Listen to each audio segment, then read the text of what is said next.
What if I told you his silence isn't rejection, it's revelation? Since you were a girl, you were taught that if a man doesn't reach out, it means he doesn't care. That silence is the absence of love. That disconnection is proof of disinterest. But what if that narrative repeated over generations is not only incomplete, but dangerously misleading? You see, a man's silence is not always a door closing. Sometimes it is a mirror reflecting something far deeper about him and about you. Carl Jung once said, everything that Carl Jung irritates us about others can lead us to an understanding of ourselves. If his silence disturbs you, rattles you, or leaves you spiraling, it is not just about him. It's a call to return to your own center. Because in truth, silence is rarely about the words unspoken. It's about the stories we begin to tell ourselves in the space they leave behind. And let me ask you, when was the last time he went quiet for 2 days and you didn't feel the need to check your phone every hour? When was the last time you didn't create invisible scripts in your head?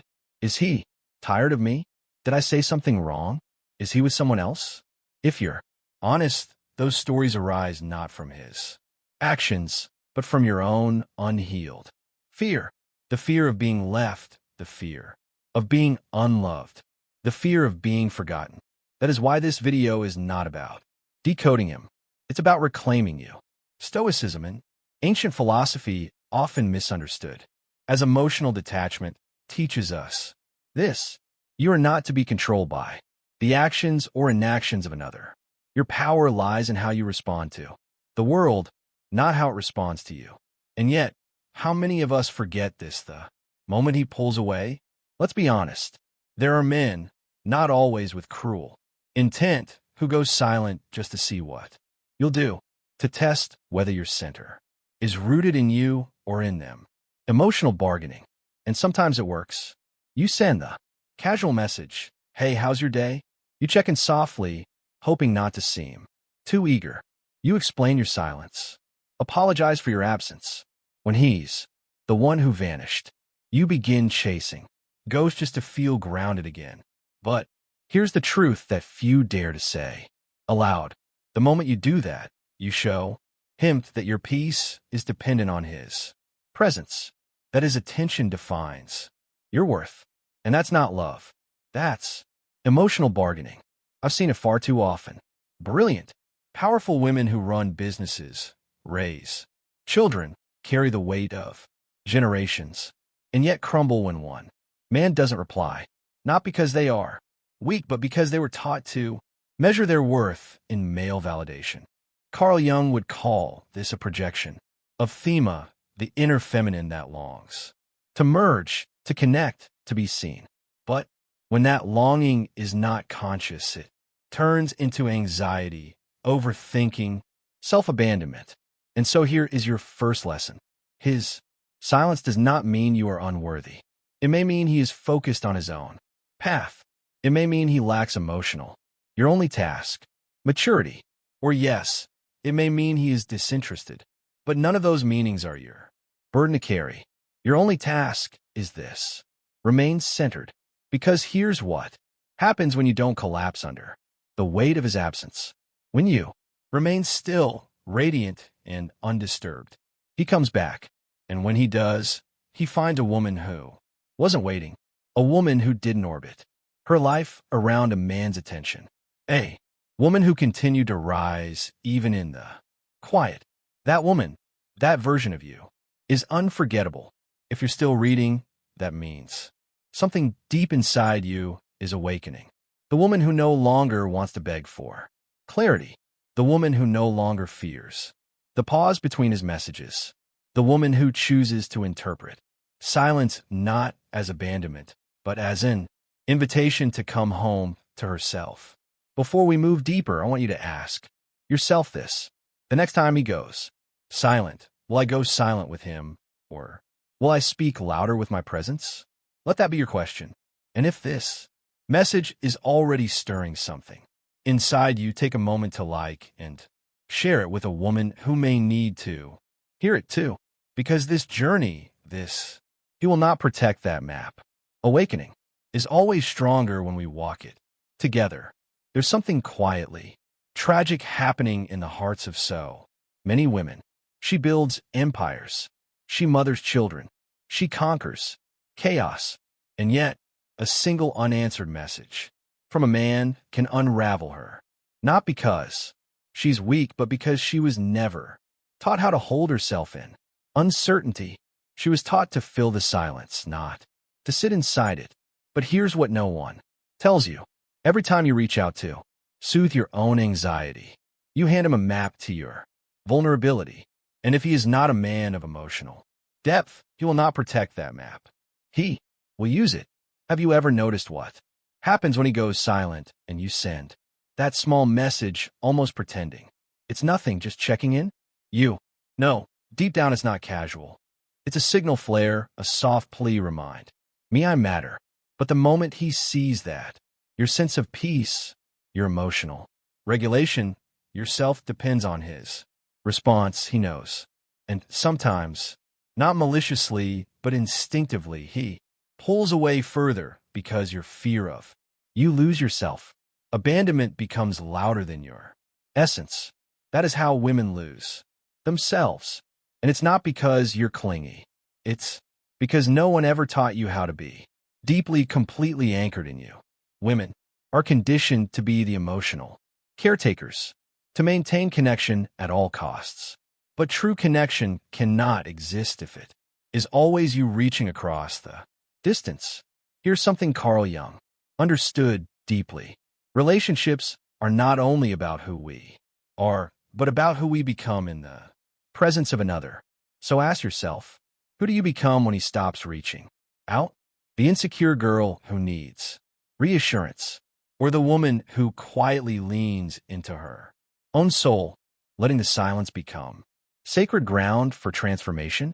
Because here's the truth you must internalize. A man's silence is never a reflection of your value. It is a mirror of his own inner world. Sometimes he's overwhelmed, sometimes distracted, sometimes emotionally immature, and sometimes he simply does not care enough to show up. All of those are possibilities, but none of them are your fault, and none of them are your responsibility to. What isn't yours? Fix. Stoicism teaches us this simple, liberating truth. Don't carry what isn't yours. His confusion is not yours. His avoidance is not yours.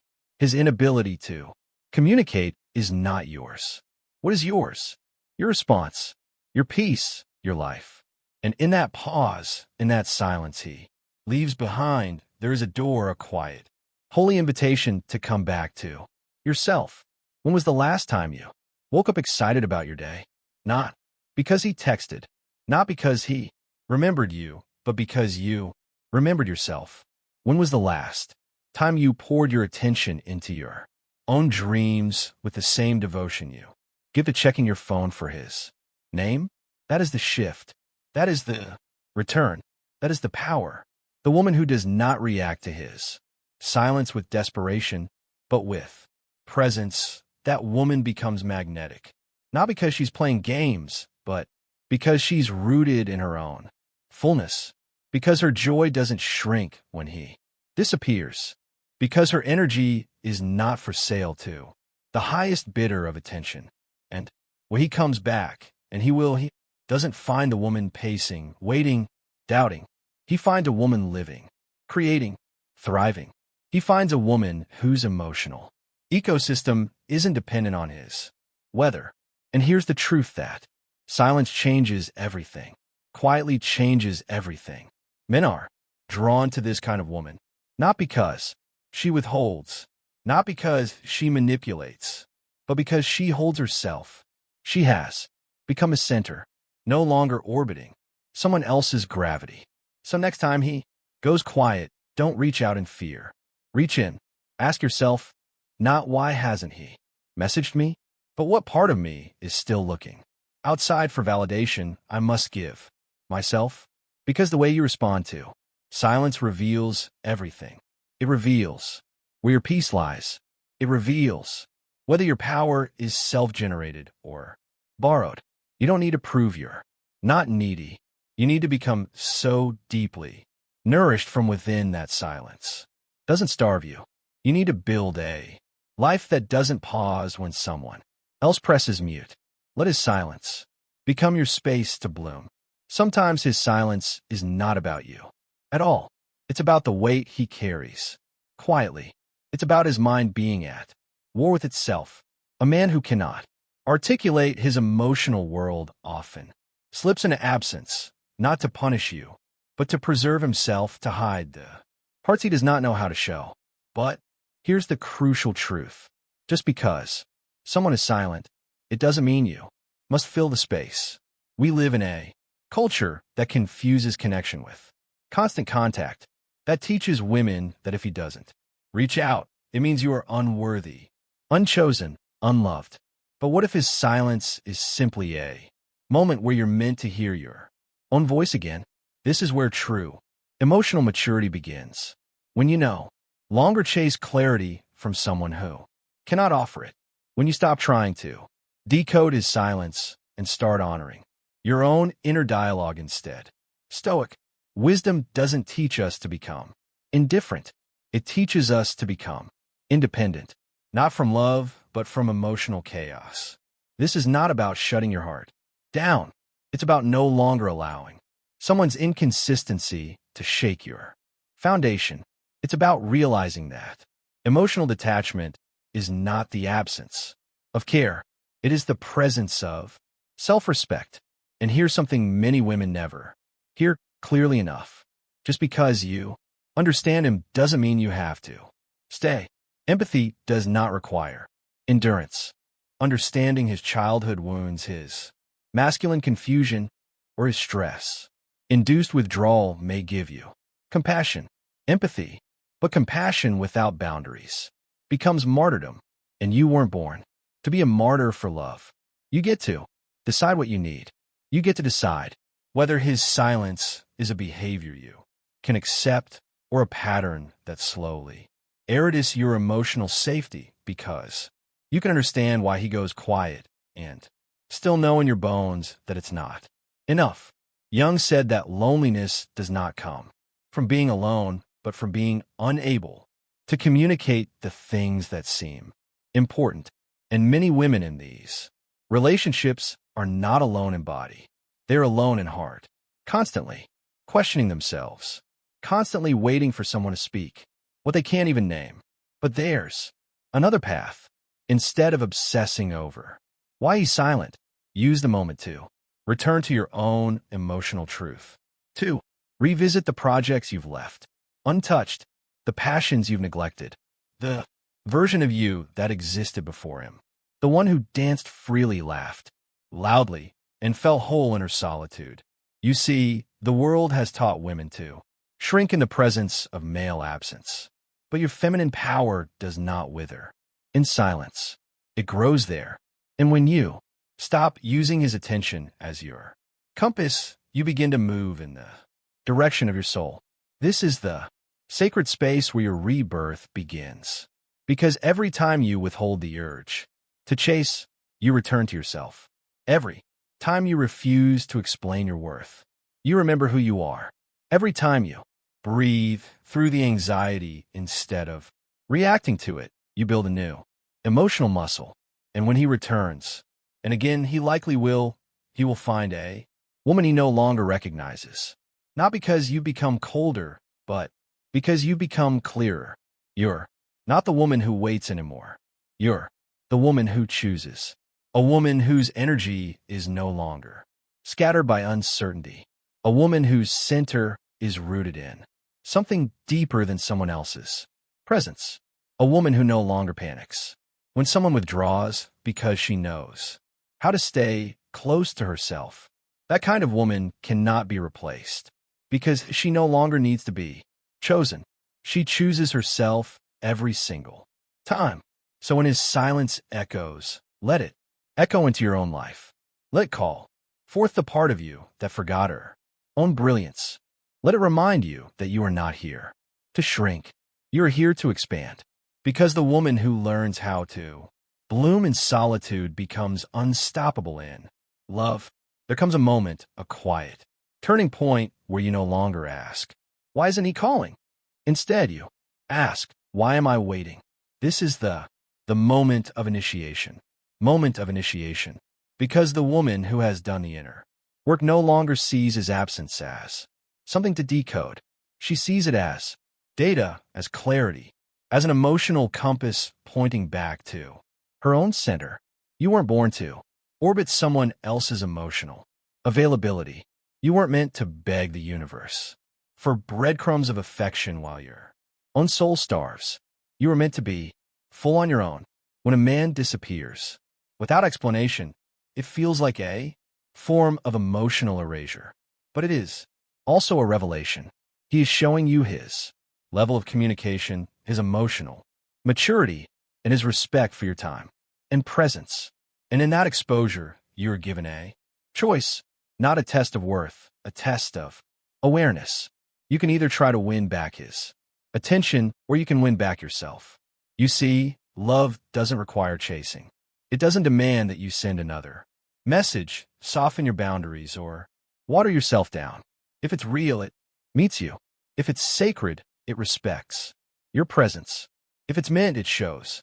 Your healing begins up without being summoned. Carl Jung once said, "We do not become enlightened by imagining figures of light, but by making the darkness conscious." And in the darkness of his silence, the unconscious parts of you are revealed. That aching part that still believes you must earn love. That little girl inside who learned that affection is unpredictable. That deeply human fear that you are easy to leave. This is where your shadow shows up. And this is where your healing begins. Because healing isn't always about soothing. Sometimes it's about stopping the pattern of reaching out to someone who rarely reaches back, stopping the cycle of interpreting silence as a call to do more, stopping the habit of questioning your worth every time someone becomes emotionally unavailable. And in that stillness, when you do not send a message, when you do not collapse into anxiety, you begin to meet your true self, the one who no longer needs someone else's presence to validate her own. And here's the alchemy. The woman who learns to remain whole in the face of distance becomes unforgettable, not because she is playing games, but because she no longer needs to. Men are magnetized by women who are grounded in their own lives, not because she makes herself hard to reach, but because her soul is too full to chase. She is not waiting. She is becoming. And when he returns, as men, he finds something different. Often do, not out of clarity, but curiosity. He finds something different. A woman who is no longer checking her phone because she is checking in with herself. A woman whose silence now speaks louder than any unanswered message. A woman whose time is sacred, whose energy is not a faucet he can turn on and off. You see, the deeper purpose of his silence was never about him. It was about the part of you that still believed you had to be chosen to be worthy. And when you finally release that belief, you don't just reclaim your power, you transform it. So when he goes quiet again, and at some point someone will ask yourself, what part of me is still learning to choose myself? What would I do today if I wasn't waiting for him? What could I build, create, or become the space he left behind? And then do that, build that, become her. Because the woman who no longer needs to be pursued to feel valuable is the woman who becomes truly magnetic, not for need, but from wholeness. She no longer panics in silence. She plants in it. She no longer shrinks in uncertainty. She expands. She no longer begs to be seen. She becomes someone it is impossible to look away from. And that woman, that version of you, is already inside. His silence didn't break you. It revealed you. And now the rest is yours to build.